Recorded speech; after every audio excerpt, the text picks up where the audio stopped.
दोस्तों, आज एक ऐसी अजीबो-गरीब कहानी एक गाँव की मैं सुना रहा हूँ जो कि काफ़ी हैरान कर देने वाली है।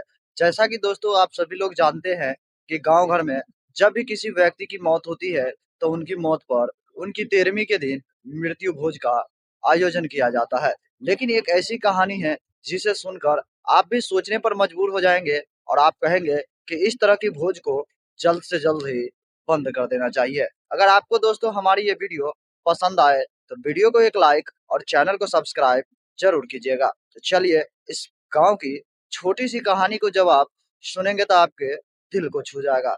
दोस्तों, यह सारा मामला उत्तर प्रदेश के जौनपुर जिले का है, जहां पर एक व्यक्ति रहता है जिसका नाम निरई होता है और वह अपनी माता और पिता के साथ रहता था। लड़के की उम्र लगभग 18 से 22 वर्ष के बीच होता है और उसकी एक दिन माँ की मौत हो जाती है।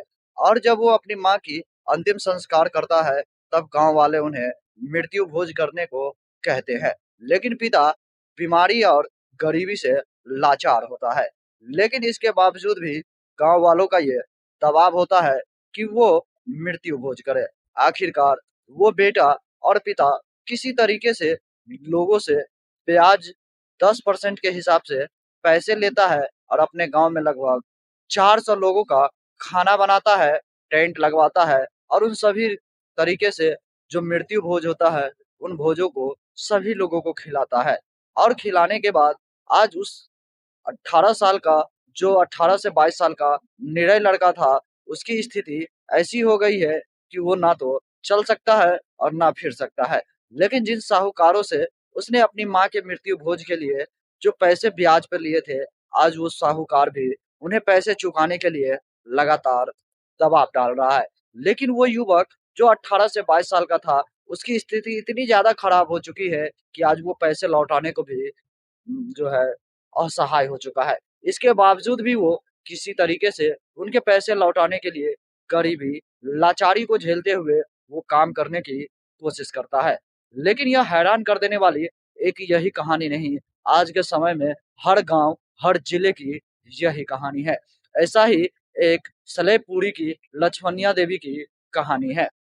और एक दिहाड़ी मजदूरी करने वाली माधुरी देवी की भी, जो कि दिन रात मेहनत कर किसी तरीके से अपने बच्चे का पालन पोषण करती थी। जब उसके पति की मौत हो जाती है, तब वो महिला भी 10% के हिसाब से ब्याज पर पैसे लेकर अपने पति की तेरहवीं करता है। और वो अपने पति की तेरहवीं करने के लिए लोगों से ब्याज लेता और उस तेरहवीं करके अपने पति की आत्मा को शांति प्रदान करने की हर प्रक्रिया को अपनाती है।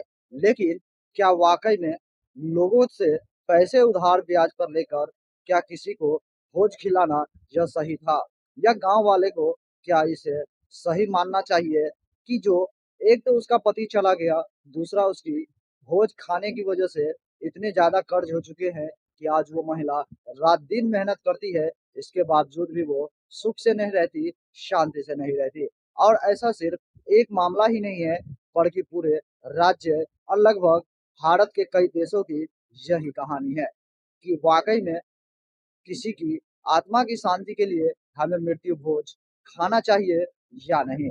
या आपके गांव में भी इस तरह की जो कहानी हो रही है, क्या ये मृत्यु भोज बंद होना चाहिए या नहीं?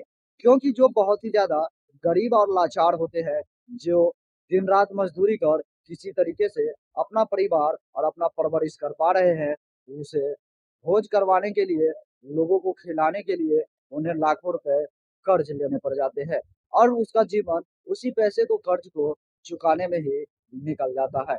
कहीं न कहीं इस मृत्यु भोज का बहिष्कार होना चाहिए।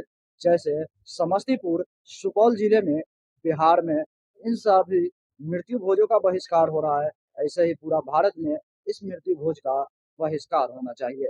बाकी दोस्तों, आपको इस कहानी को सुनकर कैसा लगा हमें कमेंट करके ज़रूर बताइएगा। बाकी दोस्तों, इस वीडियो से मैं विदा लूँगा और फिर मैं मिलूँगा आपसे अगला एक नए एपिसोड में, एक नई कहानी के साथ।